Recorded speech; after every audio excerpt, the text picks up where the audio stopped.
Imagine for a minute that you and I are in a spaceship and we're floating in outer space and we can see planets all around us.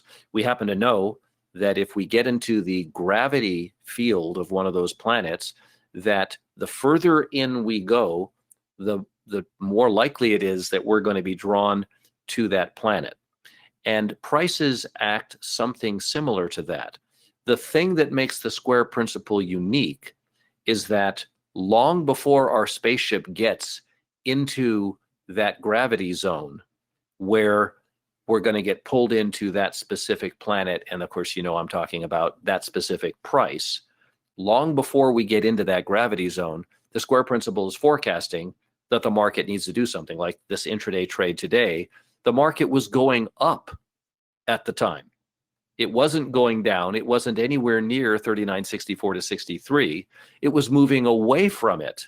Just like on the center chart, my last forecast last Tuesday, August 23rd, the market was moving down at that time when I gave you that forecast that the market would advance up to 41.96 to 98, 42.13 into Friday, which is exactly what they did in the future. And you could have gone to any of the billions of websites and no one else would have been able to tell you that. There are no public forecasts around the world that this move was going to happen. And there's certainly nobody else on the internet that could have told you today that the market is going to fail up at 4,002, 39.99 to 4,002, then go down to 39.64 to 63.